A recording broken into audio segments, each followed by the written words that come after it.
Hello दोस्तों, एक बार फिर से आप सभी का स्वागत है आपका अपने इस यूट्यूब चैनल पे। आज हम लोग इंडियन ज्योग्राफी को देखेंगे। जो भी प्रीवियस ईयर क्वेश्चन बीपीएससी में पूछा गया है तो इसको हम लोग डिस्कस करते हैं। चलिए आइए देर ना लगाते हुए शुरू करते हैं क्वेश्चन को। आवर फर्स्ट क्वेश्चन इज कि Rajasthan receives very little rain because Rajasthan में सब बहुत कम बारिश होता है, इसका क्या कारण हो सकता है? ये ऑप्शन आप लोग देखेंगे, जो भी ऑप्शन मेंशन है यहाँ पे, तो इसका आंसर जो हो जाएगा ऑप्शन सी हो जाएगा। The wind does not come across any barrier to cause the necessary uplift to cool the air. मतलब कह रहा है जो हवा जो पवन चलता है अपना, तो उसको सामने कोई बैरियर चाहिए, कोई बाधा चाहिए उसको बारिश करने के लिए, लेकिन जो कि यहाँ पे उपलब्ध नहीं है। तो ये क्या कहना चाह रहा है? तो आइए हम लोग थोड़ा सा इसको एक्सप्लेन करते हैं, समझने की कोशिश करते हैं। जैसे हम लोग देखते हैं, ये एक थोड़ा सा रफ आइडिया लेते हैं। इंडियन मैप है अपना, ठीक।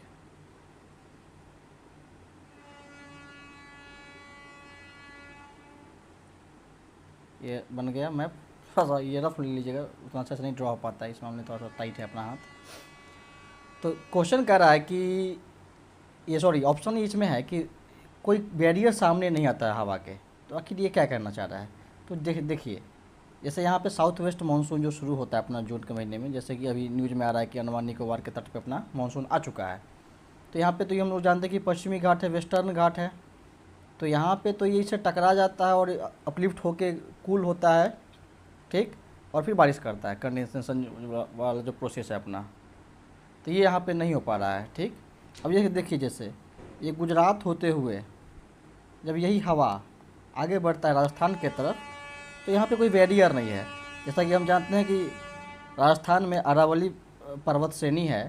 तो ये जो है, ये साउथ वेस्ट मानसून जो है उसके पैरेलल में है। जैसे यहाँ से ये गुजरात के पालमपुर से लेकर दिल्ली रिज तक है फैला हुआ। तो ये बैरियर नहीं होता, एक क्रिएट कर पाता है, इस वजह से यहाँ पे बारिश कम होता है, ठीक है। ये हम लोग ध्यान देंगे। सॉरी, ये बगल से ट्रेन जा रहा है, इस वजह से थोड़ा सा डिस्टर्बेंस है। एक मिनट। हाँ, तो ये कोई बैरियर नहीं क्रिएट होता, इसलिए यहाँ पे बहुत कम बारिश होता है, ठीक है। और ये जो अपलिफ्टमेंट की बात हुई कि कोई इसको बैरियर कोई चाहिए, ठीक। तो कह रहा है कि बारिश होने के लिए जो मॉइस्चर लेडन विंड होते हैं, जो अपना ये मॉइस्चर लेके नमी लेके जो हवा आती है, तो इसको एक बैरियर की आवश्यकता होती है, जिसको इससे ये टकराएगा, ऊपर उठेगा और फिर बारिश करेगा, ठीक है, जो कि यहाँ पे नहीं मिल पाता। और ये जब किसी बैरियर या माउंटेन से टकरा के हवा अपलिफ्ट होता है और फिर बारिश होता है, तो उस वैसे बारिश को, वैसे रेनफॉल को हम लोग क्या कहते हैं? ओरोग्राफिक रेनफॉल कहते हैं, ठीक है। ये हम लोग ध्यान में रखेंगे। और चूँकि अभी अरावली का चर्चा हुआ, तो अरावली के बारे में हम लोग कुछ जान लेते हैं। अरावली जो है अपना ओल्डेस्ट फोल्ड माउंटेन है, ओल्डेस्ट फोल्ड माउंटेन, ये हम लोग ध्यान में रखेंगे। इसका एक्सटेंशन कहाँ से है, कहाँ से कहाँ तक फैला हुआ है ये? तो इसका एक्सटेंशन की बात करें तो इसका एक्सटेंशन जो है ये गुजरात से है, गुजरात के पालमपुर से, ये आप लोग नोट कर लेंगे। दिल्ली रिज तक है, दिल्ली तक, ठीक। ये हम लोग ध्यान में रखेंगे। ये कौन कौन सा स्टेट कवर करता है? तो गुजरात हो गया, अपना राजस्थान हो गया, हरियाणा हो गया और दिल्ली, ठीक है। ये हम लोग ध्यान में रखेंगे। आइए नेक्स्ट क्वेश्चन देखते हैं। The question is which one of the following is a fresh water lake. कह रहा है इसमें से कौन सा साफ पानी का झील है? ऐसा कुछ क्वेश्चन करना चाह रहा है। इसका जो आंसर है इस हिसाब से देखेंगे तो चिल्का, सांबर, वूलर, लोकतक। तो इसका आंसर जो जगह ऑप्शन ई हो जाएगा, more than one of the above, क्योंकि लोकतक और वूलर दोनों जो है ना फ्रेश वाटर लेक है, ठीक है। ये लोग ध्यान में रखेंगे। अब देखिए चिल्का लेक की बात की गई यहाँ पे, तो चिल्का के बारे में जान लेते हैं। चिल्का जो है ना लार्जेस्ट ब्रैकिश वाटर लेक है, खारे पानी का झील है, सबसे बड़ा अपने भारतीय महाद्वीप में। एशिया का लार्जेस्ट है, हाँ एशिया का लार्जेस्ट है, और सेकेंड लार्जेस्ट लैगून भी है ये लैगून है। लैगून क्या होता है? जब समुद्र से सटे कोस्ट पे, तट पे जब एक झील बनता है तो उसको लैगून कहते हैं। कोस्टल लेक को हम लोग क्या कह देते हैं? लैगून कहते हैं। ये ध्यान में रखेंगे। और देखिए सांबर लेक की बात की गई है, तो सांबर लेक जो है अपना, ये राजस्थान में हम सभी जानते हैं। और ये जो है सबसे ज़्यादा खरापन इसमें, हाईएस्ट सैलिनिटी है इस सांभर झील में, ये हम लोग ध्यान में रखेंगे। यदि क्वेश्चन ये पूछ ले कि हाईएस्ट वाटर सैलिनिटी जो है किस लेक में है, तो ये सांभर झील में है। ओके, अब वुलर लेक की बात करें हम लोग, थोड़ा सा इसको भी देख ही लेते हैं। तो वुलर लेक की बात करते हैं, तो वुलर लेक जो है वो second largest fresh water lake है, साफ पानी का दूसरा सबसे बड़ा झील है ये एशिया में। और यदि चूँकि लार्जेस्ट फ्रेश वाटर लेक की बात की गई है, तो विश्व का सबसे बड़ा फ्रेश वाटर लेक कौन सा है, तो ये लेक सुपीरियर है, ये हम लोग ध्यान में रखेंगे। लेक सुपीरियर, ये एरिया वाइज क्षेत्रफल की दृष्टि से सबसे बड़ा फ्रेश वाटर लेक है। अब ये देखिए लोकतक की बात की गई है, इसको भी थोड़ा देख ही लेते हैं। लोकतक झील, तो लोकतक की बात करें तो लोकतक झील कहाँ है, अपना मणिपुर में है। ठीक, ये मणिपुर में है। और यहाँ पे एक केबुल लामजाओ नेशनल पार्क है, केबुल लामजाओ नेशनल पार्क, जो कि विश्व का एकमात्र तैरता हुआ झील है, तैरता हुआ झील। ये ध्यान में रखेंगे, ये कई बार पूछा गया है अपने बीपीएससी में क्वेश्चन, ये हम लोग देखेंगे। एक फैक्ट और इससे जुड़ा हुआ है, जो केबुल लामजाओ जो है, इसमें कौन सा पशु वास करते हैं, तो ये तो Keibul Lamjao national park is a home to Sangai deer, Sangai deer, जिसको डांसिंग डियर भी कहा जाता है, ये ध्यान में रखेंगे, very very important. Next question देखते हैं हम लोग। The question is which one of the following national park is unique in being a swamp with floating vegetation that supports a rich biodiversity. देखिए क्वेश्चन वही है, अंदाज बदल गया पूछने का, और ये यूपीएससी में पूछा गया है। यहाँ पे देखिए ऑप्शन में यहाँ आया फ्रेश वाटर लेक 67 में पूछा गया, यूपीएससी में पूछा गया कि कौन सा कुल मिला के बात है कि नेशनल पार्क जो है तैरता हुआ नेशनल पार्क है। तो इसका आंसर क्या हो जाएगा, केबुल लामजाओ नेशनल पार्क। कौन से झील में है, तो लोकतक झील में है, लोकतक लेक में है। कहाँ है, तो मणिपुर में है, ये हम सभी जानते हैं। अब देखिए यहाँ पे ऑप्शन है भितरकनिका नेशनल पार्क, तो भितरकनिका कहाँ है, तो इसका ये कहाँ पे है, तो ये उड़ीसा में है, ये हम ध्यान में रखेंगे। केवलादेव केवलादेव घाना नेशनल पार्क कहाँ है, तो ये अपना राजस्थान में है, राजस्थान। सुल्तानपुर नेशनल पार्क कहाँ है, तो ये हरियाणा में है, ये ध्यान रखेंगे, वेरी वेरी इंपॉर्टेंट, लोकेशन ध्यान में रखेंगे हम सभी। Next question is with reference to India Didwana, Kuchaman, Sargol and Khatu are the name of. UPSC 2021 में पूछा गया है। देखिए लोकेशन बेस्ड क्वेश्चन हर एक एग्जाम के लिए इंपॉर्टेंट हो रहा है, अब इंपॉर्टेंट लोकेशन उससे क्वेश्चन पूछा ही जाता है। कह रहा है कि भारत में डिडवाना, कुचामन, सारगोल एंड खाटू जो नाम है ये किसके लिए फेमस है, तो इसका option glacier, Ramsar site, mangrove areas, saline lakes. तो दीज आर सैलाइन लेक्स, ये खारे पानी के झील हैं। कहाँ में, कहाँ है ये, तो ये फिर से राजस्थान में है, हम ध्यान रखेंगे, राजस्थान। ओके, फिर से एक बार सांभर लेक की बात करें तो हम लोग जैसे देखें कि highest water salinity sambar lake में है। और रामसर साइट की बात करें तो भारत का पहला रामसर साइट जो है अपना, इसको वेटलैंड्स का दर्जा मिला है, आर्द्रभूमि का, ये कौन सा है, चिलिका लेक ही है, चिलिका। लेगून भी एक लार्जेस्ट लेगून है। और ये कब मिला था इसको, ये वेटलैंड का दर्जा, वेटलैंड अंडर रामसर कन्वेंशन। आप लोग कमेंट करके बताएंगे कि रामसर शहर किस देश में है, ये आप लोग बताएंगे कमेंट करके, ठीक है। और ये इसको कब वेटलैंड का दर्जा मिला था, तो 1981 में मिला था, ये हम लोग ध्यान में रखेंगे। ओके, आइए नेक्स्ट क्वेश्चन देखते हैं। The question is which one of the following is an artificial lake. कह रहा है कि इसमें से निम्न में से कौन सा जो है कृत्रिम लेक है, कृत्रिम झील है। तो ये जो ऑप्शन दिया हुआ है उसके हिसाब से अपना ऑप्शन ये हो जाएगा, कोदई कनाल तमिलनाडु में है, ये आर्टिफिशियल लेक है, कृत्रिम झील है। और बाकी कोलेरू, नैनीताल, रेणुका, ये सब जो है अपने प्राकृतिक लेक है, नेचुरल लेक है, मैनमेड नहीं है, ठीक है। आइए अब यहाँ पे चूँकि लेक की बात है तो एक एक्स्ट्रा फैक्ट मुझे याद आ रहा है, एक लोनार लेक है अपना, कहाँ है, तो ये महाराष्ट्र में है, ये ध्यान में रखेंगे। ये कैसा लेक है, तो ये मेटियोरिटिक लेक है, मेटियोरिटिक लेक। कोई उल्का पिंड गिरा था धरती पे, उसके बाद इस लेक का फॉर्मेशन हुआ था। ज़मीन वहाँ का धंस गया और वहाँ पे लेक बन गया। ये मेट्रोरेटिक लेक है, लोनार लेक कहाँ है, महाराष्ट्र में, हम ध्यान रखेंगे। देखिए नेक्स्ट क्वेश्चन है, Ganga plain has been described as, कह रहा है गंगा प्लेन को किस रूप में देखा जाता है, कैसे डिस्क्राइब किया जाता है। जो ऑप्शन है पेडी प्लेन, पेनी प्लेन, कास्ट प्लेन, जियो सिंक्लाइन। तो इसका आंसर जो हो जाएगा अपना जियो सिंक्लाइन होगा। ये जियो सिंक्लाइन क्या है, आइए थोड़ा सा समझने की कोशिश करते हैं। तो मान लीजिए ये अपने भारत का मैप है, एक मिनट, हाँ ये अपने भारत का मैप है। एक रफ आइडिया फिर से लेते हैं।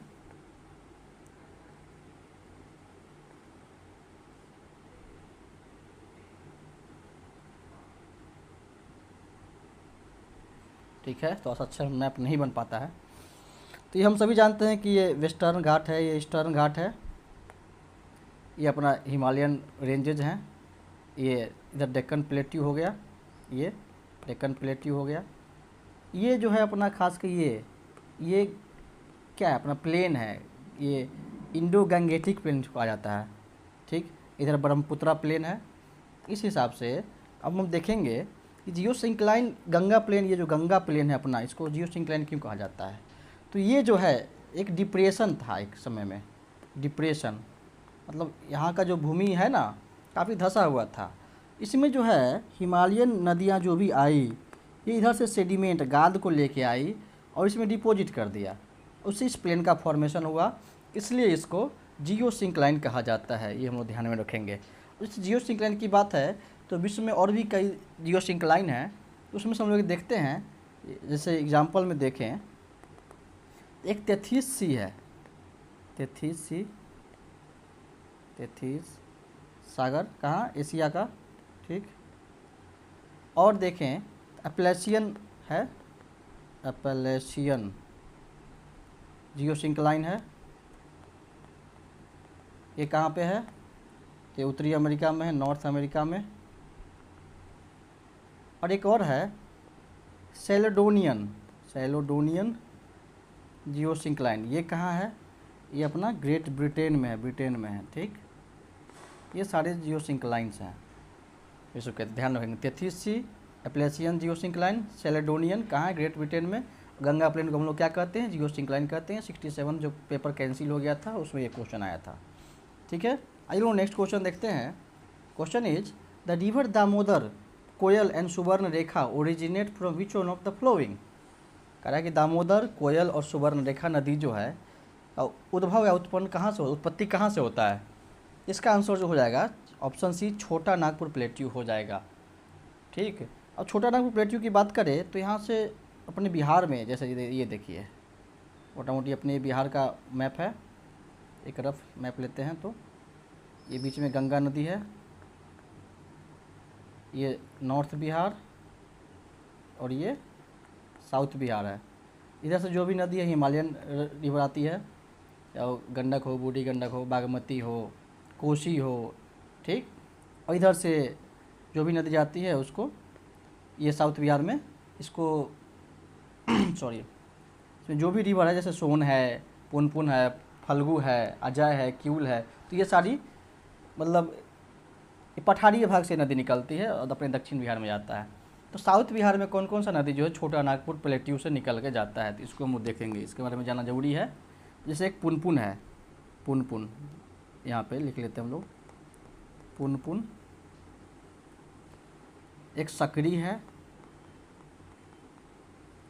एक फल्गु है, यही सब इत्यादि। ठीक, ये हम लोग ध्यान रखेंगे। पुनपुन, सकरी, फल्गु ये सब जो है छोटा नागपुर प्लेट्यू से ही निकलता है।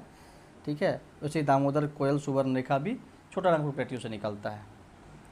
और यहाँ पे एक फैक्ट मुझे याद आ रहा है छोटा नागपुर प्लेट्यू से, तो मैं थोड़ा सा इसको रफ करता हूँ, आप लोग इसको राइट डाउन कर लेंगे एक बार। यहाँ पे एक और छोटा सा सिंबॉलिक मैप ड्रॉ करना है। तो लेट अस सपोज ये अपना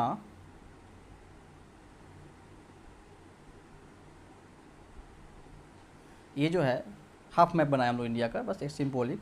तो ये हम सब जो अभी सभी जानते हैं कि इधर जो है अपना डेक्कन प्लेट्यू है, डेक्कन का पठार है। ठीक, उसी से सटा इधर ये झारखंड और थोड़ा सा बिहार के क्षेत्र में भागलपुर इधर, ये छोटा नागपुर प्लेट्यू है अपना झारखंड में, ठीक।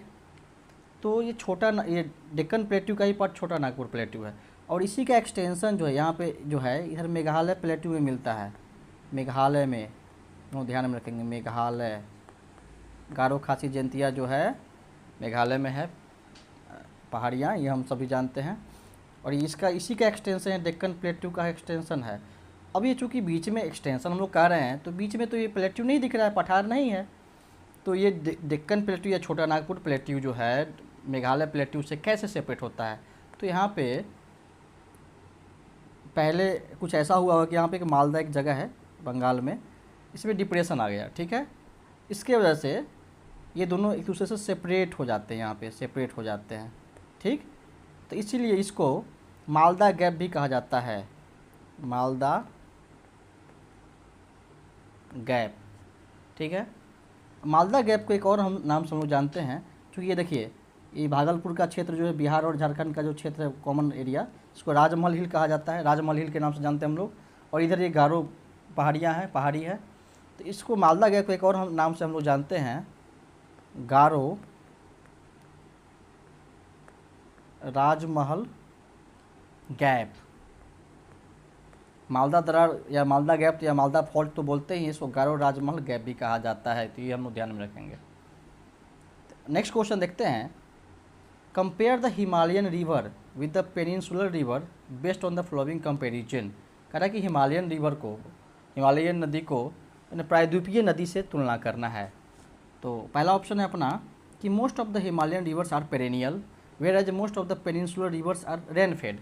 कह रहा है कि हिमालयन नदी जो है सालों साल बहने वाली नदी है, इसमें कभी पानी की कमी नहीं होती है, जबकि प्रायद्वीपीय नदी जो है वर्षा पर आधारित नदियाँ हैं।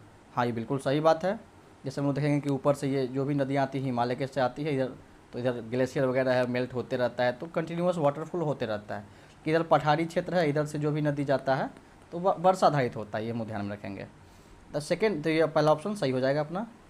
तो second statement is the gradient of Himalayan river is steeper than the peninsular river. कह रहा है कि जो हिमालय नदी है, हिमालयन रिवर जो है, इनका जो ग्रेडियंट है, ढलान जो है पेनिनसुलर रिवर यानी प्रायद्वीपीय नदी से ज़्यादा है। तो बिल्कुल सही है, बहुत ज़्यादा है, वो तेज़ रफ्तार में आती है, इसलिए सेडिमेंट जमा करता है।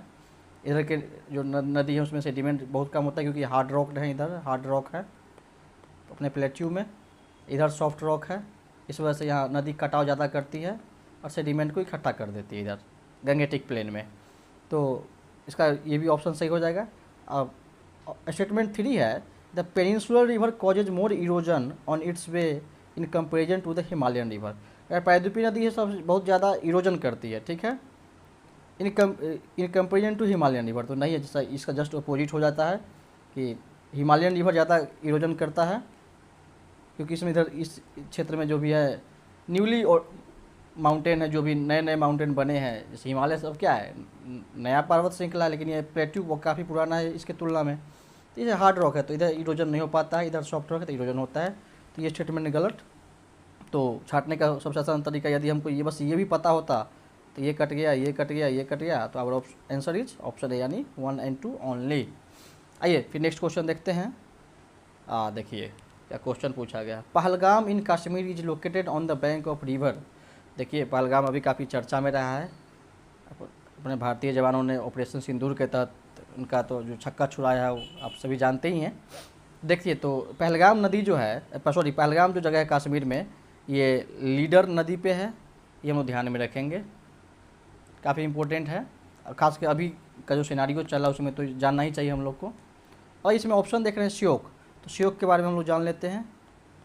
तो श्योक है, इसको रिवर ऑफ डेथ, मौत का नदी या मृत्यु का भी नदी कहा जाता है, रिवर ऑफ डेथ कहा जाता है। और ये ट्रिब्यूटरी किसका है, किसकी सहायक नदी है, सहायक नदी है ये सिंधु नदी का, सिंधु यानी इंडस रिवर का सहायक नदी है ये।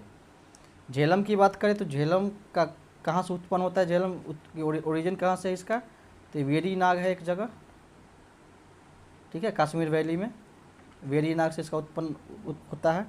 चेनाब का बात करें तो चेनाब जो है अपने बारालाचला पास के पास से, बारालाचला पास नियर लाहौल स्पीति, यहाँ से इसका उद्भव होता है, ये हम लोग ध्यान में रखेंगे। और श्रीनगर जो है शहर है अपना, श्रीनगर जो कश्मीर में है, ये जो है श्रीनगर झेलम के तट पे बसा हुआ है। श्रीनगर कौन सी नदी के किनारे है? तो झेलम, ये भी ध्यान में रखेंगे। अब चूँकि इतना कुछ हो गया, टसल चल रहा था भारत और पाकिस्तान में, तो इस नदी से याद आ गया हमको इंडस वाटर ट्रीटी, सिंधु जल समझौता, सिंधु जल समझौता, इसका भी इसके पानी को भी रोक दिया गया था। सिंधु नदी के जो भी सहायक नदी है उसके पानी को रोक दिया गया था पाकिस्तान को सबक सिखाने के लिए। तो ये कब हुआ था, ये हम लोग फैक्ट ध्यान में रखेंगे। तो ये 19 सितंबर 1960 को हुआ था, ये ध्यान में रखेंगे हम लोग। आप लोग कमेंट करके बताएंगे कि उस समय भारत और पाकिस्तान के किस किस लीडर के बीच में, किस नेता के बीच में ये सिंधु जल समझौता हुआ था। ठीक, आइए नेक्स्ट क्वेश्चन देखते हैं। Our question is Zanskar and Shyok are the tributaries of river. तो जास्कर और श्योक जो है किस नदी की सहायक नदियाँ हैं? तो इसका आंसर जो हो जाएगा इंडस रिवर यानी सिंधु नदी हो जाएगा। तो सिंधु की और कौन कौन सी सहायक नदी है इसको हम लोग देखेंगे। तो सिंधु की सहायक नदी जो है और सब, श्योक हो गया, जास्कर हो ही गया, इसके अलावा गिलगिट, हुंजा, याद रखेंगे काफ़ी इंपॉर्टेंट है, हुंजा, सॉरी फिर से लिख देते हैं, हुंजा, नुब्रा, शिगार, ये सब जो है इंडस की सहायक नदी हैं। कौन कौन सा? जास्कर, श्योक, गिलगिट, हुंजा, नुब्रा, शिगार। ठीक है। अब एक इंडस से जुड़ा एक फैक्ट है सिंधु नदी से कि सिंधु नदी का उद्भव कहाँ से होता है? इसका उद्भव जो है ना बुखारचू लेक, बुखारचू ग्लेशियर है। ठीक, कहाँ पे है ये? तो कैलाश माउंटेन रेंज में है, यहाँ से इसका उद्भव होता है। और इसको तिब्बत में किस नाम से जाना जाता है? तो तिब्बत में इसको सिंगी खम्बान नाम से भी जाना जाता है तिब्बत में। ये ध्यान रखेंगे कि कभी पूछते कि सिंगी खम्बान नाम से किस नदी को जानते हैं, मैच ऑफ द फॉलोइंग में आ जाए कि कॉलम में मैच करना है, तो ये हम लोग ध्यान में रखेंगे। और इसका मतलब क्या होता है ये भी जान ही लेते हैं। इसका मतलब होता है लायंस माउथ, शेर का मुख, ध्यान में रखेंगे। आइए नेक्स्ट क्वेश्चन देखते हैं। Dandakaranya region lie in the state of, Dandakaranya region lie in the state of, एक बार फिर से रफ मैप तो काफ़ी ज़रूरी होता है ज्योग्राफी पढ़ने के लिए। अब उतने अच्छे से नहीं हो पाता है मैप, फिर भी हम लोग कोशिश करेंगे। तो दंडकारण्य क्षेत्र जो है अपना उड़ीसा, छत्तीसगढ़ और आंध्र प्रदेश, ये तीनों राज्य में फैला हुआ है। तो मतलब यहाँ से लेके मोटा मोटी या ऐसे पूरा फैला हुआ है दंडकारण्य क्षेत्र, दंडकारण्य, ये हम लोग ध्यान में रखेंगे। ठीक है। और एक चीज़ और, दंडकारण्य जो है ये शब्द जो है ना कहीं और भी मेंशन है अपने महाकाव्य में, रामायण में इसका उल्लेख मिलता है दंडकारण्य क्षेत्र का, ये हम ध्यान में रखेंगे। Next question is which one of the following coffee growing area are not in Karnataka. अरे इसमें से कौन सा कॉफ़ी उत्पादन वाला क्षेत्र कर्नाटक में नहीं अवस्थित है? तो इसका जो आंसर हो जाएगा ऑप्शन डी हो जाएगा पुलनीज, क्योंकि पुलनीज और नीलगिरी, सालेम, ये सब जो है कॉफ़ी उत्पादन वाले क्षेत्र हैं, लेकिन कहाँ के हैं? तमिलनाडु। पुलनीज, नीलगिरी, सालेम, ये भी पूछा जाता है, इसलिए ऑप्शन को ध्यान में रखेंगे। जो भी हम बता रहे एक्स्ट्रा फैक्ट उसको आप लोग प्लीज़ नोट डाउन कर लेंगे, अच्छा रहेगा एग्जामिनेशन पॉइंट ऑफ व्यू से। देखिए कर्नाटक की बात करें तो चिकमंगलूर, कुर्ग, बाबा बुदान, और कौन कौन सा क्षेत्र है? कोडागू है, हासन है, ये सब जो है कर्नाटक के क्षेत्र हैं जहाँ पे कॉफ़ी का उत्पादन होता है। और कर्नाटक जो है सबसे लार्जेस्ट कॉफ़ी प्रोड्यूसिंग स्टेट है ये। ठीक है, सबसे ज़्यादा कॉफ़ी का उत्पादन अपने कर्नाटक में होता है, largest coffee producer state Karnataka है। ठीक, ये ध्यान में रखेंगे। अब बाबा बुदान हिल से एक चीज़ याद आता है कि बाबा बुदान हिल्स वो जगह है जहाँ पहली बार कॉफ़ी का खेती किया गया था? कॉफ़ी का खेती किया गया था, कॉफ़ी फार्मिंग हुआ था पहली बार बाबा बुदान हिल्स पे ही। ये कौन से क्षेत्र में है? ये कर्नाटक के चिकमंगलूर, ये जो ऑप्शन है अपना चिकमंगलूर, इस क्षेत्र में पड़ता है बाबा बुदान हिल, बाबा बुदान की पहाड़ियाँ। यहाँ पे पहली बार, फर्स्ट टाइम कॉफ़ी प्रोड्यूस किया गया था, ये ध्यान में हम लोग रखेंगे। आइए नेक्स्ट क्वेश्चन देखते हैं। Among the following tributaries, which one is part of Ganga river basin? इसमें से कौन सा जो है, सहायक नदियाँ हैं ये किसी न किसी नदी के, तो इसमें से कौन सा जो है गंगा नदी जो तंत्र है उसका भाग है? शंख, साउथ कोयल, नॉर्थ कोयल, बराकर। तो इसका उत्तर हो जाएगा ऑप्शन बी, यानी नॉर्थ कोयल, यानी उत्तरी कोयल नदी।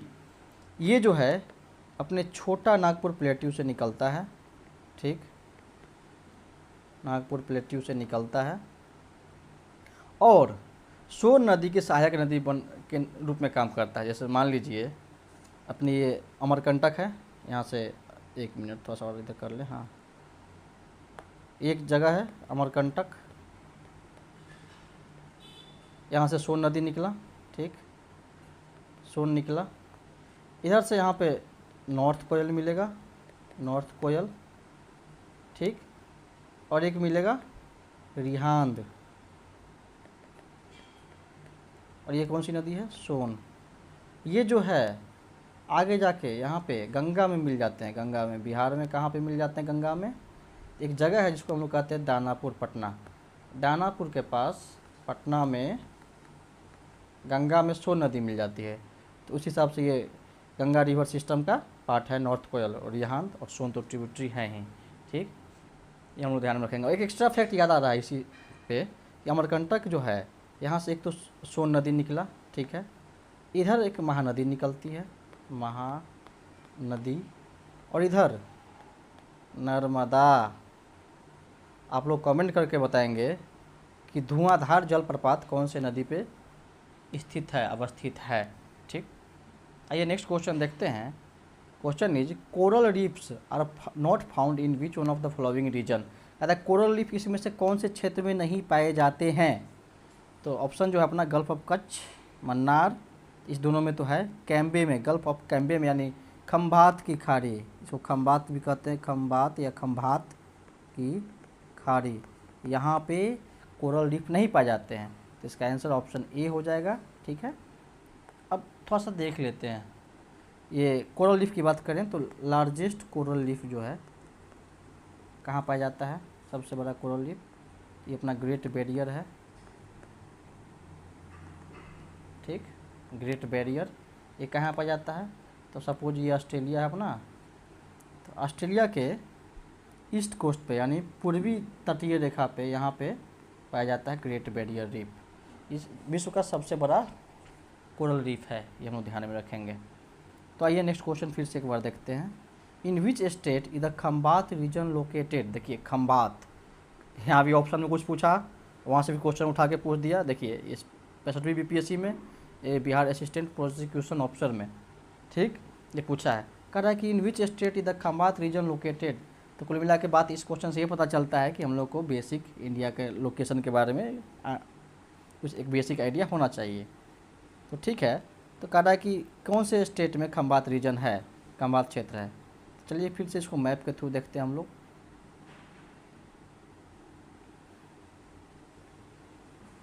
चलिए इतना ही में अपना काम हो जाएगा। तो ये जो क्षेत्र है अपना, ये पूरा गुजरात है यहाँ तक, ठीक है, ये सब गुजरात में आता है। तो ये जो क्षेत्र है इसको जो कहते हैं क्या? Gulf of Kutch, gulf of Kutch, Kutch की खाड़ी। और ये जो क्षेत्र है अपना, ये गल्फ ऑफ कैम्बे या खंबात दोनों कहते हैं। तो ये जो है क्षेत्र, ये वाला जो नीचे महाराष्ट्र से जो सटा हुआ है, महाराष्ट्र से, इसको कहते हैं खंबात, और ये गल्फ ऑफ कच्छ याद रख लेंगे हम लोग कहाँ पे कौन सा है। ओके, इसके हिसाब से इसका आंसर जो हो जाएगा गुजरात हो जाएगा, ठीक है। आइए नेक्स्ट क्वेश्चन देखते हैं हम लोग। विच one of the following area does not have coral reef. देखिए हेडमास्टर बीपीएससी में पूछा, असिस्टेंट प्रोसिक्यूशन ऑफिसर में पूछा, पैंसठी बीपीएससी पूछा, मतलब क्वेश्चन एक ही तरीके से आ रहा है, बस पूछने का अंदाज बदल जा रहा है।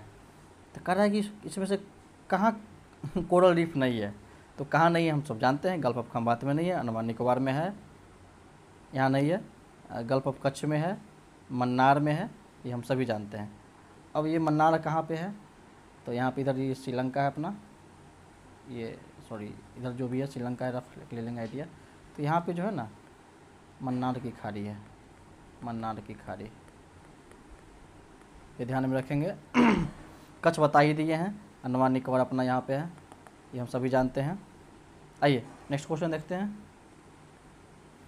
Question is the hill situated closer to Kanyakumari are.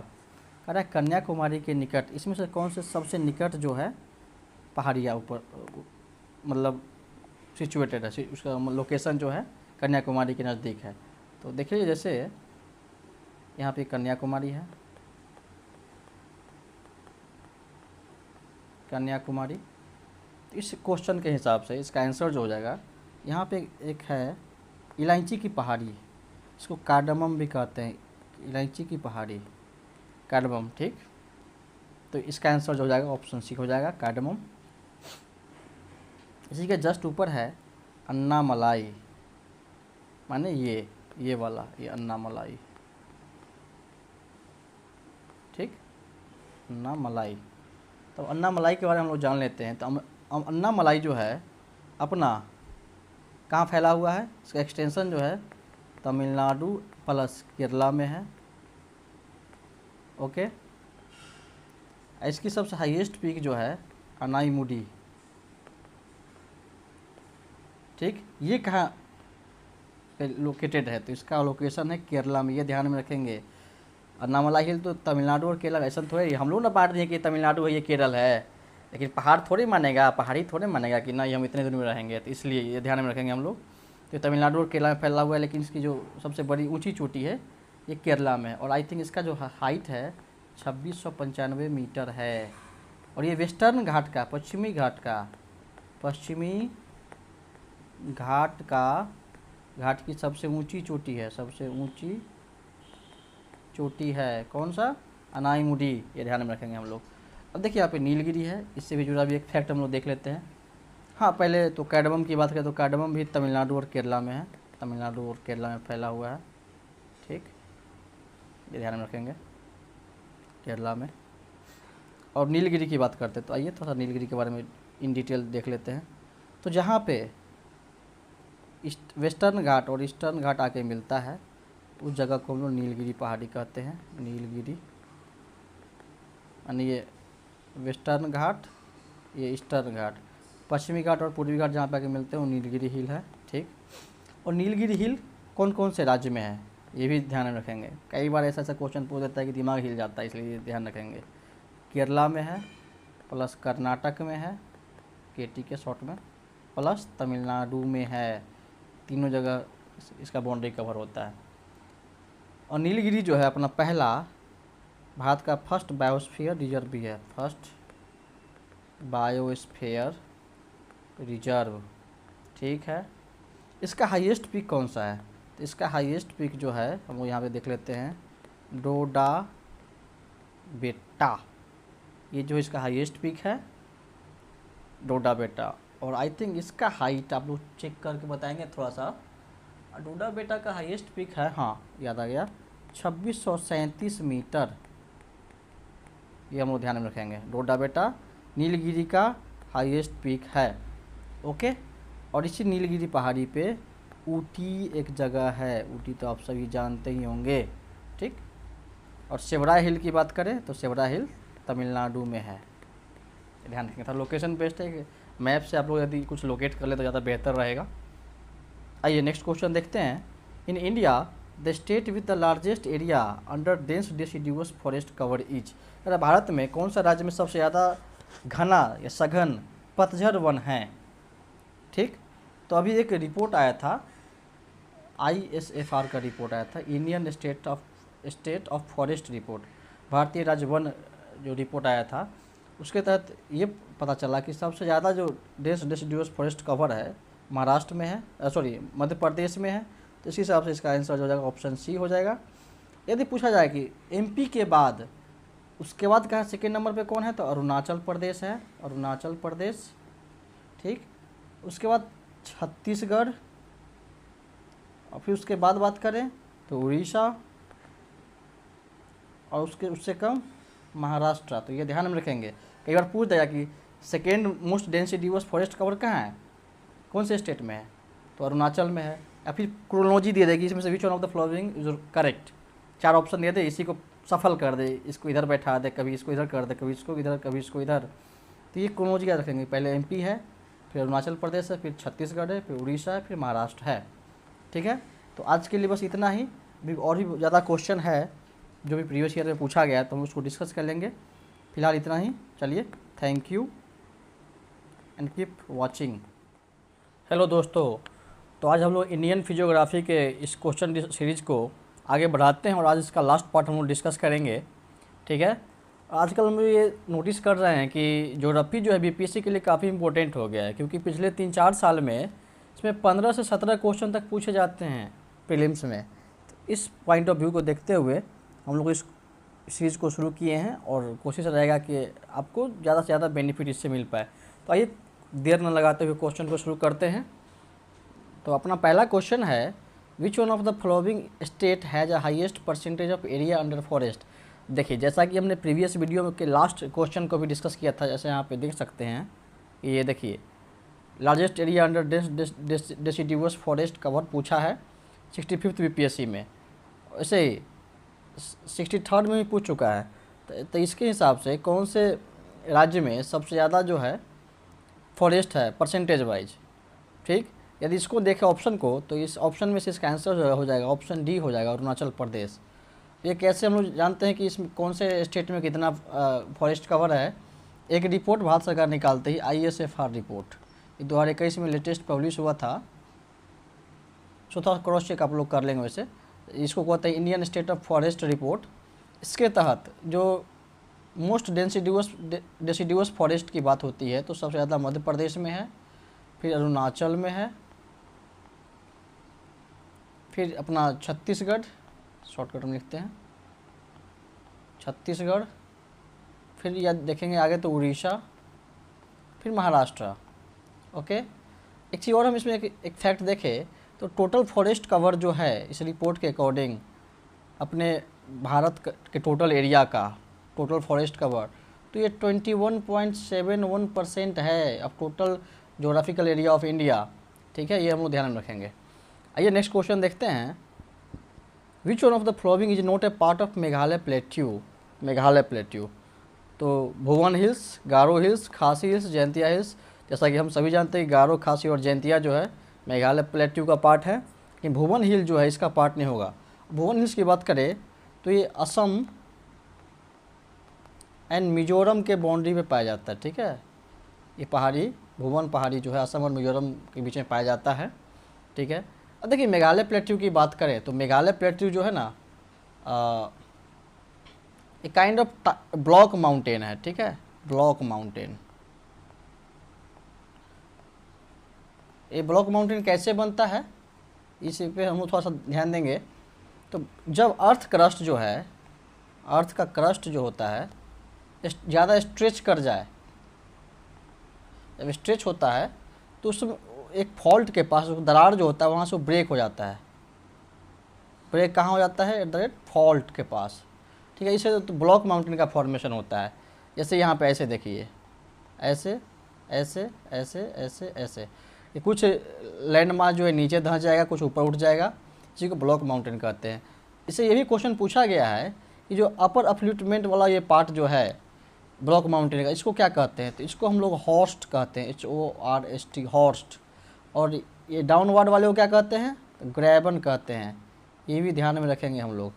और ये मेघालय प्लेट्यू में गारो, खासी, जैंतिया हिल है, जो कि वहाँ के लोकल ट्राइबल्स के नाम पे रखा गया है।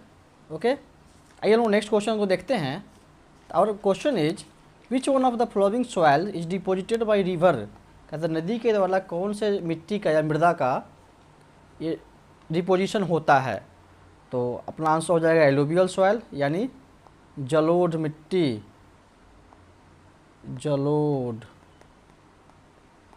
मृदा। ये जलोढ़ मृदा जो है दो तरह का होता है, एक खादर होता है, एक बांगर होता है। खादर जो है न्यू जलोढ़ या एलुवियल सॉइल है, बांगर ओल्ड होता है। ठीक, जहाँ पे फ्रिक्वेंटली बाढ़ वगैरह आता है वहाँ पे खादर मिट्टी पाया जाता है, या और बांगर जो है जहाँ पे कभी एक बार कभी आया ओल्ड डिपोजिशन जो एलुवियल सॉइल का है, उसको बांगर सॉइल कहा जाता है। ठीक है, और एलुवियल सॉइल जो है अपने भारत के लगभग 40% एरिया को कवर करता है, ये ध्यान में हम लोग रखेंगे, जलोढ़ मृदा। ठीक है, देखिए अब यहाँ पे लाल मिट्टी की बात की गई, रेड सॉइल की, तो रेड सॉइल के बारे में हम लोग कुछ डिटेल देख लेते हैं। ये जो है ना इग्नियस रॉक से बनता है, इग्नियस रॉक यानी आग्नेय चट्टान, आग्नेय चट्टान जो है इसके इरोजन होने से बनता है चट्टान। ये देख लेंगे क्या लिखा गया यार, एक मिनट, आग्नेय चट्टान। ठीक है, ब्लैक सॉइल की बात करें तो यहाँ पे डिस्कस कर लेते हैं हम लोग black soil.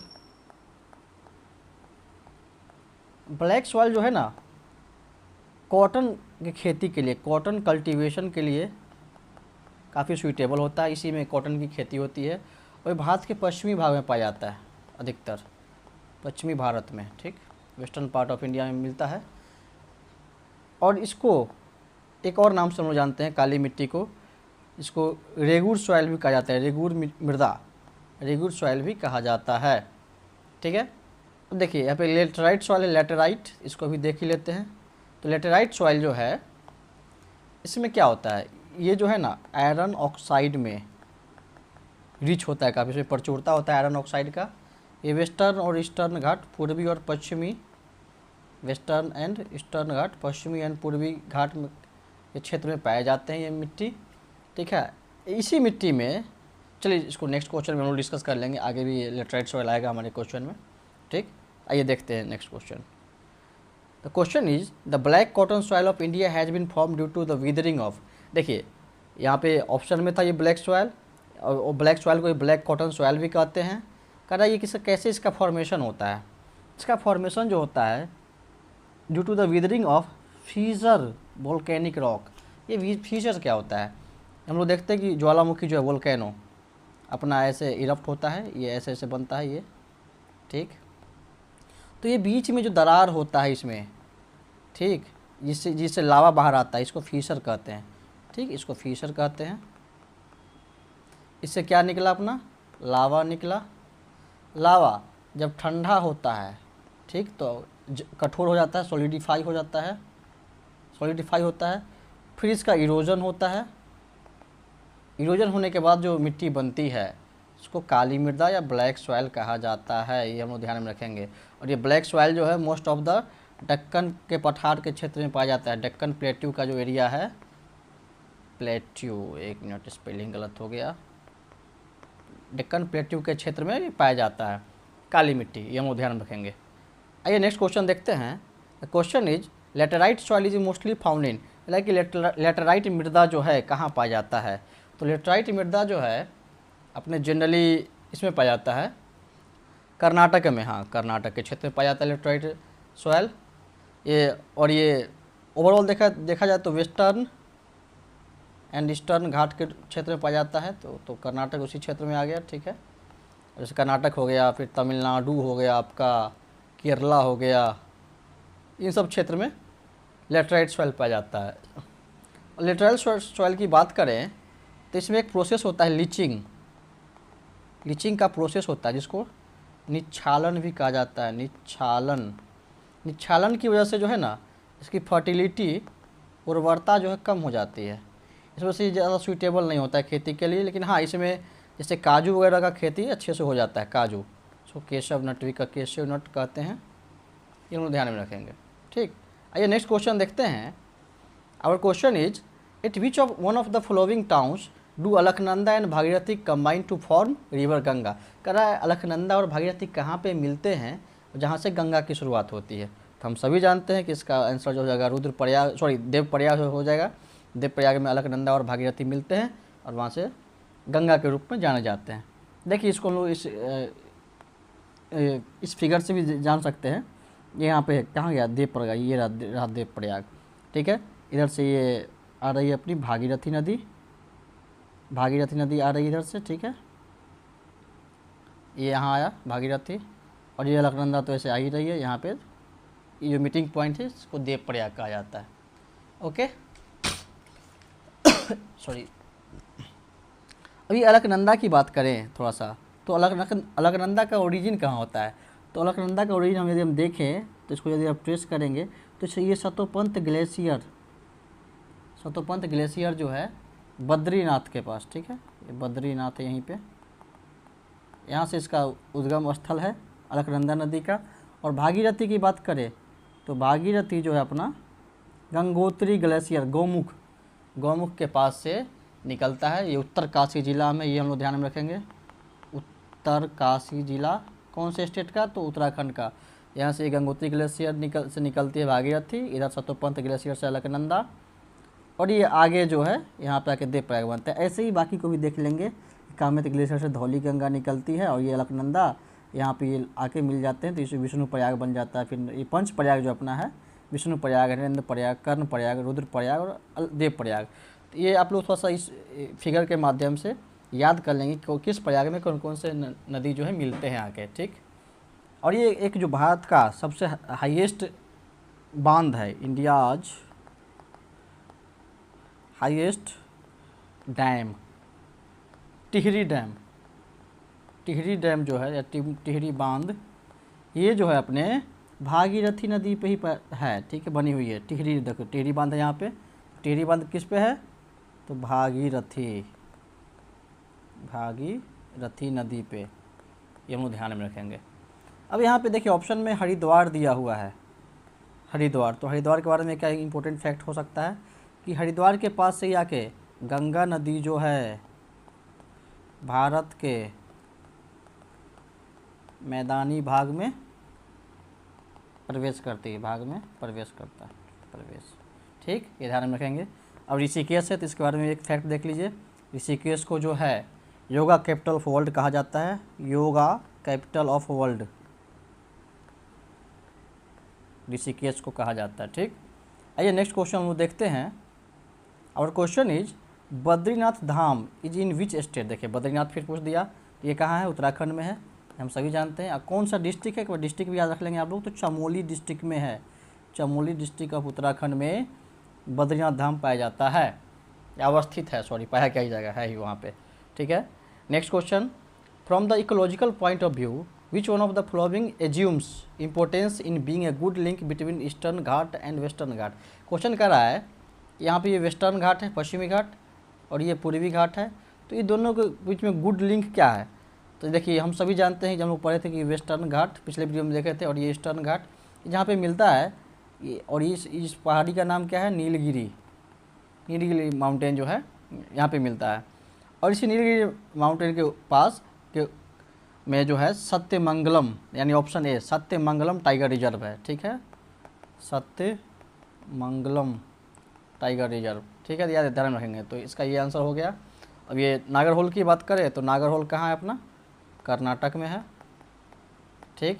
Seshachalam biosphere reserve की बात करें तो ये आंध्र प्रदेश में है, आंध्रा में है, ये ध्यान में रखेंगे। नागरहोल कर्नाटक, शेषाचलम आंध्र प्रदेश। और जहाँ पे ईस्टर्न घाट और वेस्टर्न घाट मिलते हैं और नीलगिरी माउंटेन का पार्ट बनता है, और वहीं पे जो सत्यमंगलम टाइगर रिजर्व है। ये नेक्स्ट क्वेश्चन देखते हैं। द क्वेश्चन इज रिवर तेल is a tributary of which following rivers? तेल नदी जो है निम्नलिखित में से किस नदी के सहायक नदी है? तो इसमें जो ऑप्शन है इसमें इसका कोई सहायक नदी नहीं है, तो इसका आंसर हो जाएगा ई, नन ऑफ द अबव। तो तेल किसका ट्रिब्यूटरी है, किसकी सहायक नदी है? तो ये महानदी का सहायक नदी है, ठीक है। तेल ओंग जोंग ये सब जो है अपने महानदी का सहायक नदी है, ठीक। देखिए अब यहाँ पे बागमती है, तो बागमती की बात करें थोड़ा सा, तो बागमती जो है महाभारत श्रेणी जो हिमालय का है नेपाल में, महाभारत श्रेणी से इसका उद्भव होता है, वहीं से निकलती है, और ये बिहार के सीतामढ़ी में इंटर करता है, ठीक है, सीतामढ़ी में इंटर करता है, और बाद में कोसी में मिल जाता है। ये ध्यान में हम लोग रखेंगे, बिहार स्पेसिफिक है, इस रिवर को जानना जरूरी है। घाघरा की बात करें तो घाघरा नदी भी ये कहाँ से निकलती है, तो मापचा चुंग, मापचा चंग या मापचा चुंग ग्लेशियर है, हिमनद है, कहाँ, तो तिब्बत में, यहाँ से निकलती है। और बाद में ये गंगा में कहाँ मिल जाती है, सॉरी, गंगा में कहाँ पे आके मिल जाती है, एक जगह है जिसका नाम है सारण, ठीक है, यहाँ पे आके मिल जाती है। अब देखिए ऐसे ही गंडक है, तो गंडक के बारे में हम लोग थोड़ा फैक्ट देख लें।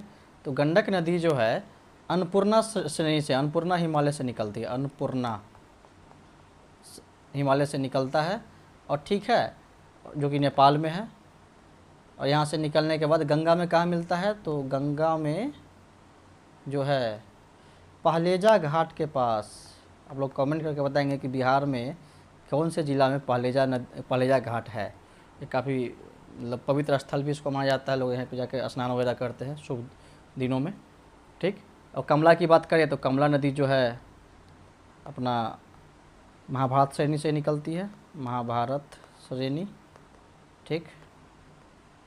और बिहार में मधुबनी में इंटर करती है ये, मधुबनी में, और आगे जाके बागमती में मिल जाती है, बागमती में, सॉरी, बागमती में जाके इसका मीटिंग हो जाता है, ध्यान में हम लोग रखेंगे। आइए नेक्स्ट क्वेश्चन देखते हैं। हाँ, तो इसमें ध्यान रखेंगे रिवर तेल नदी जो है महानदी की सहायक नदी है, इसमें से कोई इसमें ऑप्शन इसका सही नहीं होगा, तो इसलिए ऑप्शन ई आंसर हो जाएगा। देखिए क्वेश्चन है, in India Yarlung Zangbo river is known as, तो यारलंग जंगबो को हम लोग ब्रह्मपुत्र के नाम से है, हम सभी जानते हैं, या इसको यारलंग जंगबो जो है तिब्बत में कहा जाता है, ठीक है, तिब्बत में इसको ब्रह्मपुत्र को यारलंग जंगबो कहा जाता है। और इसका एक दो और अलग अलग नाम है, ये हम लोग देख लेते हैं। इसको जो है दिहांग नाम से भी जाना जाता है। दिहांग जब ये इंडिया में एंट्री मारती है तो अरुणाचल प्रदेश में इसको दिहांग कहा जाता है। कन्फ्यूजन नहीं होंगे दिहांग और दिवांग, दिवांग इसका सहायक नदी है ब्रह्मपुत्र का, और दिहांग अरुणाचल में ब्रह्मपुत्र को ही कहा जाता है। और ये ब्रह्मपुत्र जब आगे जाके बांग्लादेश में जाती है तो इसको जमुना के नाम से जानते हैं, यमुना नहीं, Yamuna is different river, Jamuna कहाँ, तो बांग्लादेश में, ठीक है। और ये जब इतना बात हो गया तो यारलंग जंगबो यानी ब्रह्मपुत्र नदी का उत्पत्ति कहाँ से होता है, तो ये जो है Yarlung Zangbo originates from Chemayungdung glacier. कहाँ पे है ये कैलाश मानसरोवर के पास है, ठीक, कैलाश मानसरोवर कहाँ, ये तिब्बत में, यहाँ से निकलता है, ठीक है, ये हम ध्यान में रखेंगे। आइए नेक्स्ट क्वेश्चन देखते हैं। Which one of the following is the driest region, इसमें से कौन सा जो है सबसे सूखा हुआ आर्द्र क्षेत्र है, तो इसका आंसर हो जाएगा ऑप्शन सी यानी लेह। ये लेह जो है एक कोल्ड डिजर्ट है, ठीक, कोल्ड डिजर्ट है ये। यहाँ ये सबसे सूखा हुआ क्षेत्र आर्द्र क्षेत्र इसलिए माना जाता है क्योंकि इसमें जो एनुअल रेनफॉल है, वार्षिक वर्षा का जो रेट है यहाँ पे, वो जो है लेस देन 10 सेंटीमीटर है, ठीक है, पर एनम, ये ध्यान में रखेंगे। प्रति वर्ष जो है 10 सेंटीमीटर से भी कम वर्षा इसमें होता है लेह के क्षेत्र में, इसलिए ये सबसे सूखा हुआ क्षेत्र आर्द्र क्षेत्र माना जाता है। नेक्स्ट क्वेश्चन देखते हैं हम लोग। Consider the following states, Arunachal Pradesh, Himachal Pradesh, Mizoram. कह रहा है in which of the following state do tropical wet evergreen forest occur. कह रहा है इसमें से कौन से क्षेत्र में ट्रॉपिकल एवरग्रीन फॉरेस्ट पाए जाते हैं, तो हिमाचल नहीं होगा इसका आंसर, तो ये कट गया, ये कट गया, तो अरुणाचल और मिजोरम क्षेत्र में ट्रॉपिकल एवरग्रीन फॉरेस्ट पाए जाते हैं। ये ट्रॉपिकल एवरग्रीन फॉरेस्ट जो है ना, ये बेसिकली सपोज ये अपना ये अर्थ है सपोज, हाँ, बीच में हम लोग जानते हैं इक्वेटर होता है, भूमध्य रेखा, इधर कर्क रेखा, ट्रॉपिक ऑफ कैंसर, ये 0 डिग्री है, ये हम सब जानते हैं, अगर 27 नॉर्थ साउथ और ये मकर, ट्रॉपिक ऑफ कैप्रिकॉर्न। या तो ट्रॉपिकल जो रेन फॉरेस्ट क्षेत्र होते हैं, ट्रॉपिकल रेन फॉरेस्ट या ट्रॉपिकल एवरग्रीन फॉरेस्ट क्षेत्र जो होते हैं, या तो भूमध्य रेखा के पास पाए जाएंगे या फिर इस ट्रॉपिक्स के पास या कर्क और मकर के पास पाए जाएंगे। तो अपना अरुणाचल और मिजोरम जो है इस क्षेत्र में लाई करता है, क्योंकि और इस क्षेत्र में जो है ना, ये क्षेत्र ट्रॉपिक्स और इक्वेटर के पास होने से काफ़ी गर्म होता है और इसमें सालों साल हमेशा वर्षा होते ही रहता है। ठीक है, this area receives rainfall through out the year. ठीक है, सालों साल वर्षा होते रहता है यहाँ पे, इसलिए यहाँ के जो वन है, वन में जो भी पेड़ पौधे हैं एक साथ पत्ते नहीं अपने गिराते हैं। They do not shed their leaves in the same time, that's why they are called as evergreen forest. ठीक है, और इसमें और एक चीज़ और हम ध्यान में रखेंगे कि इस क्षेत्र में कौन कौन से ट्रीज पाए जाते हैं। ये काफ़ी इंपॉर्टेंट है, कई बार पूछा गया क्वेश्चन कि ट्रॉपिकल एवरग्रीन फॉरेस्ट का कौन कौन सा एग्जाम्पल हो सकता है। तो अपना रोजवुड है, इबोनी है, महोगनी है, ये सब जो है ट्रॉपिकल एवरग्रीन फॉरेस्ट सदाबहार वर्षावन के उदाहरण है। ठीक है, आइए हम नेक्स्ट क्वेश्चन देखते हैं। अपना नेक्स्ट क्वेश्चन है, which one of the following pair of region and state is not correctly match. जैसे कौन सा क्षेत्र और राज्य जो है सही से मैच नहीं है। देखिए AA 2022 में पूछा गया क्वेश्चन है, मतलब इससे ये पता चल रहा है कि अब हम लोग को भारत का जो मैप है इसके बारे में जानकारी, पॉलिटिकल और फिजिकल मैप दोनों के बारे में अच्छे से पता होना चाहिए कि क्या कौन सा क्षेत्र किधर है। ठीक, तो इसका जो आंसर हो जाएगा ऑप्शन बी हो जाएगा, दंडकारण्य, जो कि मध्य प्रदेश में नहीं बल्कि वायनाड केरला में, मलनाड कर्नाटक में, विदर्भ महाराष्ट्र में, और ये महाराष्ट्र के ईस्टर्न पार्ट में है। विदर्भ जो है महाराष्ट्र के ईस्टर्न पार्ट में है, माने पूर्वी क्षेत्र में है। ये अपने सुखाड़ से ग्रस्त रहता है क्योंकि बारिश यहाँ ज़्यादा नहीं हो पाता है इस वजह से।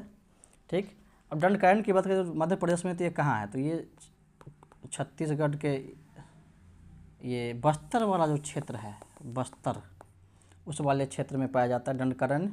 इसका चर्चा रामायण में भी है, हम लोग पहले भी डिस्कस किए इसको, इस क्षेत्र का रामायण में भी डिस्कस चर्चा किया गया है। ये छत्तीसगढ़, उड़ीसा और आंध्र प्रदेश, आंध्रा इस क्षेत्र में पूरा फैला हुआ है और ये बस्तर के समानांतर भी इसको देखा जाता है। ठीक, अगर नेक्स्ट क्वेश्चन देखते हैं। Our question is main boundary thrust MBT separates. ये क्या है मेन बाउंड्री थ्रस्ट और ये क्या सेपरेट करता है, तो पहले इसको देख लेते हैं। हाँ, पहले हम लोग ये बात करते हैं कि किस ये शिवालिक, लेसर हिमालय, ग्रेटर हिमालय इसकी बात करता है। तो एक थोड़ा सा हम लोग आइडिया लेते हैं। लेटर सपोज ये जो अपना है ग्रेटर हिमालय है। ठीक, ग्रेटर हिमालय, इसको हिमाद्री भी कहते हैं हम लोग, हिमाद्री। उसके बाद यहाँ पे है अपना लेसर हिमालय, इसको मध्य हिमालय भी कहते हैं, मिडिल हिमालय, या फिर हिमाचल हिमालय भी कहते हैं, हिमाचल। ठीक, ध्यान में रखेंगे। उसके बाद जो है अपना शिवालिक का क्षेत्र है, इसको आउटर या बाह्य हिमालय भी कहते हैं, आउटर हिमालय भी कहा जाता है। ठीक, और उसके बाद जो अपना इंडो गंगेटिक प्लेन्स आ जाता है, मतलब गंगा का जो महान मैदानीय क्षेत्र है, मैदानीय भाग है वो आ जाता है, इसको हम लोग कहते हैं इंडो गंगेटिक प्लेन। ठीक है, हम ध्यान रखेंगे। अब ये कह रहा है कि कौन सा बाउंड्री एक दूसरे को, जो ये अलग अलग फॉर्मेशन हिमालय का डिवीज़न जो किया गया है, ग्रेटर हिमालय, लेसर हिमालय, शिवालिक, ये सब, तो कौन सा बाउंड्री जो है किसको सेपरेट करता है, इसकी बात करते हैं। तो जो हम लोग इसकी बात, इस सेपरेशन की बात करें, तो जो ग्रेटर हिमालय और लेसर हिमालय के बीच में जो है अपना मेन सेंट्रल थ्रस्ट होता है, ये इसको सेपरेट करता है। ये ध्यान में रखेंगे, यदि ये पूछा गया है तो ये भी पूछा जा सकता है, MBT पूछा गया तो MCT भी पूछा जा सकता है। और ऐसे ही लेसर हिमालय और शिवालिक के बीच में मेन बाउंड्री थ्रस्ट है। ठीक, ये दोनों को सेपरेट करता है। और शिवालिक या फिर बाहरी हिमालय, बाह्य हिमालय, आउटर हिमालय और इंडो गंगेटिक प्लेन को सेपरेट करने वाला जो थ्रस्ट है उसको कहते हैं main frontal thrust, MFT, main frontal thrust. ये ध्यान में रखेंगे। तो अपना पूछ रहा है MBT के बारे में, तो ये क्या है, लेसर या मिडिल हिमालय और शिवालिक को सेपरेट करता है। तो ये देखिए कहाँ गया, option B, Shivalik and lesser Himalaya. ये ध्यान में रखेंगे कि कौन किसको, main central thrust, main boundary thrust और मेन फ्रंटल थ्रस्ट। ठीक है, ये ध्यान रखने की आवश्यकता है। अच्छा, नेक्स्ट क्वेश्चन हम देखते हैं। Question is the valley of flowers is located इन। एक वैली ऑफ फ्लावर्स ये नेशनल पार्क है। वैली ऑफ फ्लावर्स एक नेशनल पार्क है जो कि यूनेस्को हेरिटेज साइट भी है, यूनेस्को वर्ल्ड हेरिटेज साइट है, ठीक। और ये कहाँ पाया जाता है, कहाँ पे अवस्थित है? तो ये गढ़वाल हिमालय में है, ये हम लोग ध्यान में रखेंगे। ये चमोली डिस्ट्रिक्ट ऑफ उत्तराखंड में है। चमोली डिस्ट्रिक्ट कहाँ? उत्तराखंड, यूके शॉर्टकट में। तो यूनाइटेड किंगडम नहीं समझेंगे आप लोग, ठीक है। अगर हम नेक्स्ट क्वेश्चन देखते हैं, the question is the part of eastern Uttar Pradesh and Bihar are included in which one of the following plains. कह रहा है कि उत्तर प्रदेश का पूर्वी भाग और बिहार निम्नलिखित में से कौन से मैदान में पाया जाता है? ऊपरी गंगा का मैदान, मध्य गंगा का मैदान, या लोअर गंगा निचली गंगा का मैदान, या ब्रह्मपुत्र के मैदान में पाया जाता है? देखिए इसके लिए हम यहाँ पे एक लगा दिए हैं। इस मैप को आप लोग देख सकते हैं, इससे आसानी से समझ में आ जाएगा। ये जो है देखिए, इधर राजस्थान प्लेन है, राजस्थान का मैदान है। सतलुज और यमुना प्लेन है। ये अपर गंगा प्लेन है, ये मिडिल गंगा प्लेन, ये लोअर गंगा प्लेन, ये वाला क्षेत्र, और ये ब्रह्मपुत्र प्लेन है। अब क्वेश्चन कर रहा है कि पूर्वी उत्तर प्रदेश और बिहार कौन से क्षेत्र में आएगा? तो ये हम लोग जान रहे हैं कि ये उत्तर प्रदेश, ये बिहार अपना, ये पूर्वी क्षेत्र और पूरा बिहार, ये जो है मिडिल गंगा के क्षेत्र में आता है, UP, eastern UP and Bihar. तो इसका आंसर जो हो जाएगा अपना मिडिल गंगा का प्लेन, ठीक है।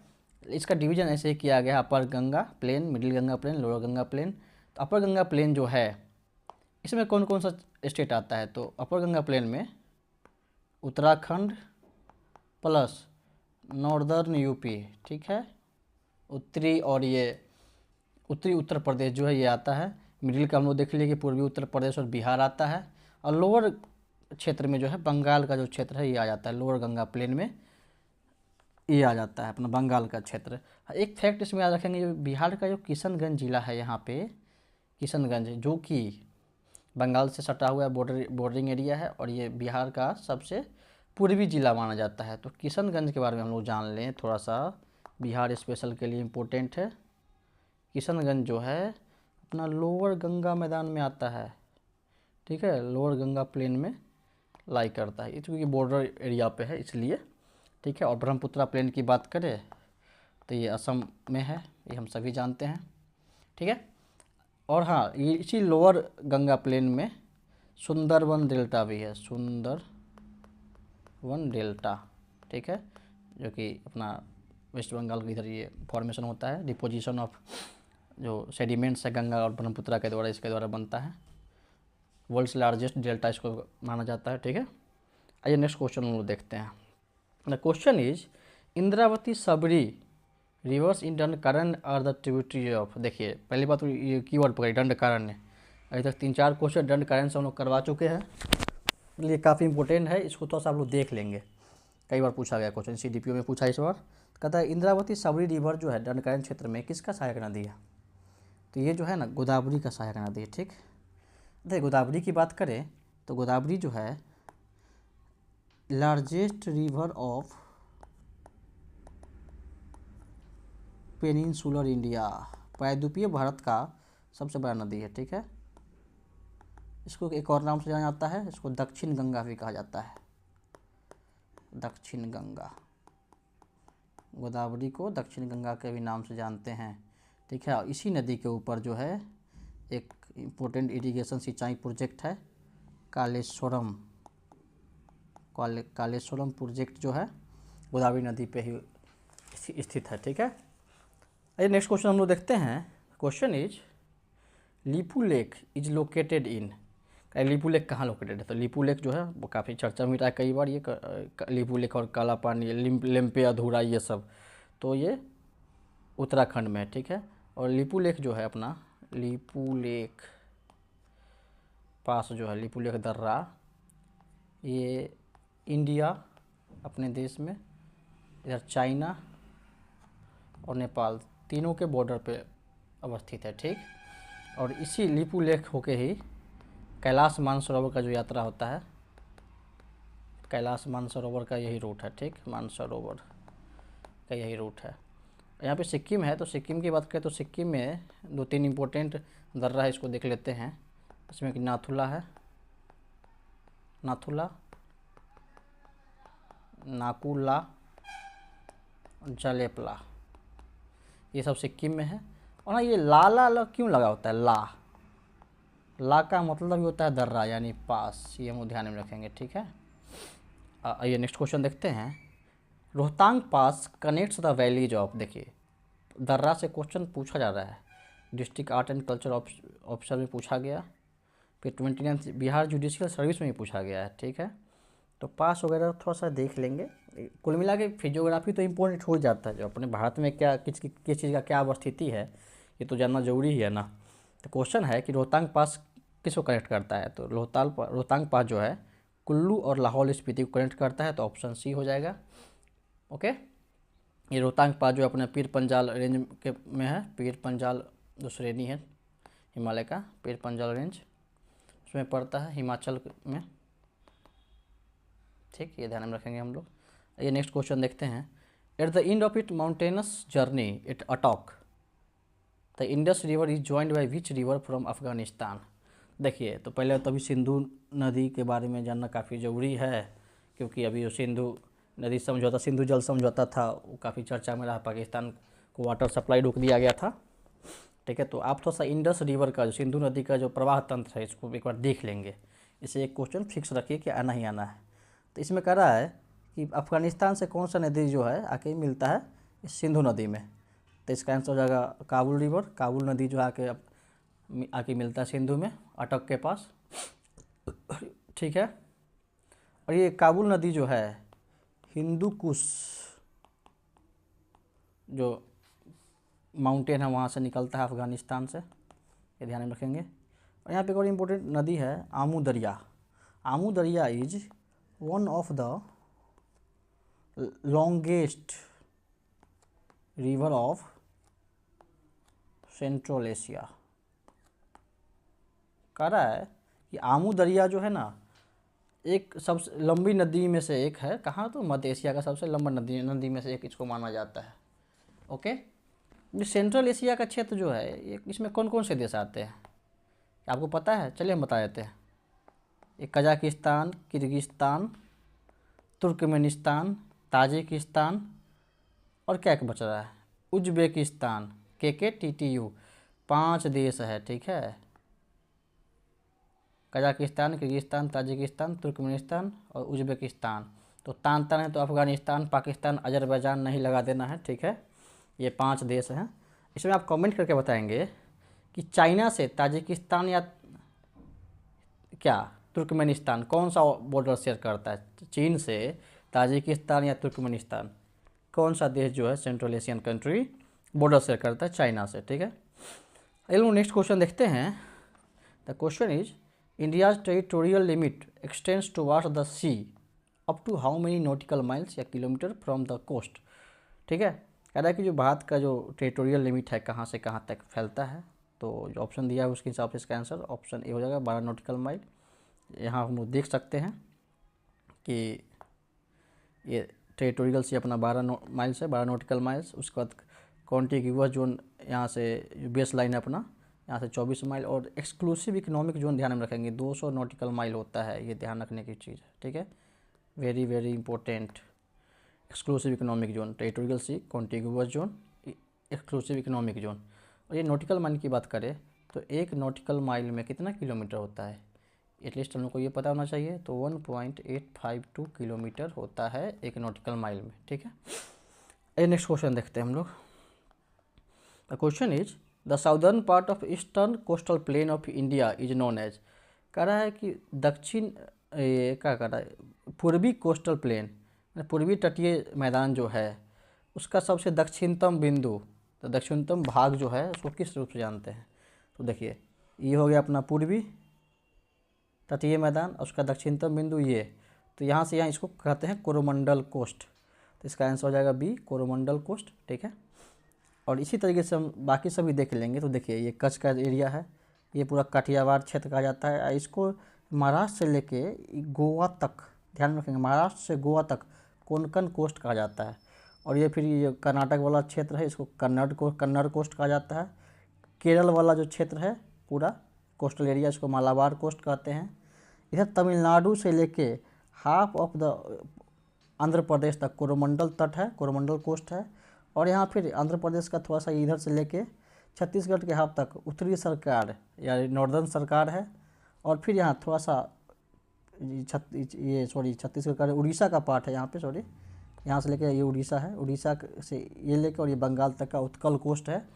तो ये थोड़ा आप लोग ध्यान में रखेंगे कि डायरेक्ट क्वेश्चन पूछा जा रहा है, तो बीपीएससी हो या टीआरई हो, किसी भी पूछ सकता है ये क्वेश्चन, ठीक है। थोड़ा सा कोस्ट लाइन की बात करें यहाँ पे हम लोग, तो भारत का जो कोस्ट लाइन था, इंडियाज़ कोस्ट लाइन कितना दूर में फैला हुआ है, तो ये जो है 7516 मतलब 7516.6 किलोमीटर में है, ठीक। ये 13 स्टेट एंड यूटी को से टच करता है, states and UTs, 13 states and UTs, ठीक है। लेकिन अभी फ़िलहाल लगभग 1-2 सप्ताह पहले एक रिपोर्ट आया है, किसका, तो नेशनल, ध्यान में रखेंगे, क्या पता करंट में पूछ दिए क्वेश्चन, हाइड्रोग्राफिक ऑफिस, ठीक। ये जो है ना अपने साथ ये सर्वे ऑफ इंडिया के साथ मिलके एक रिपोर्ट जारी किया है। उसमें इसने कहा है कि भारत का कोस्ट लाइन जो है, तटीय सीमा जो है काफ़ी बढ़ गया है, और अभी जो है वो वर्तमान में 11,098.81 किलोमीटर का कोस्ट लाइन है अभी भारत का। पहले 7516.6 किलोमीटर और वर्तमान में ये इतना है, ये ध्यान में रखेंगे, वेरी वेरी इंपॉर्टेंट। ओके, आइए हम नेक्स्ट क्वेश्चन देखते हैं। और next question is which one of the following port of India is not located on the west coast. कह रहा है कि पश्चिमी तट पे इसमें से कौन सा जो है बंदरगाह या पोर्ट जो है लोकेटेड नहीं है, स्थित नहीं है। तो इसका आंसर जो हो जाएगा एन्नोर पोर्ट हो जाएगा। एन्नोर, देखिए यहाँ पे हम लोग देख सकते हैं कि एन्नोर जो है, एन्नोर, चेन्नई, तूतीकोरिन, विशाखापट्टनम, पारादीप, कलकत्ता, ये सब जो है अपना पूर्वी तट पे है, पूर्वी तट पे, ठीक। और ऐसे ही देखिए JNPT हो गया अपना, ये जवाहरलाल नेहरू पोर्ट, कांडला ये हो गया, न्यू मैंगलोर ये हो गया, फिर मरमुगांव, मुंबई, कोची, ये सब जो है अपना पश्चिमी तट पे है, पश्चिमी तट पे, ये हम लोग ध्यान में रखेंगे, ठीक है। इसलिए भारत का मैप जो है काफ़ी इंपॉर्टेंट है, ये तो दिमाग में छप जाना चाहिए आप लोग को, ठीक है, क्योंकि कुछ भी क्वेश्चन पूछ दे रहा है इसमें। आई लोग नेक्स्ट क्वेश्चन देख रहे हैं कि which one of the following pair of island are separated from each other by the 10 degree channel. कह रहा है कि 10 डिग्री चैनल से कौन से आइलैंड को सेपरेट किया जाता है।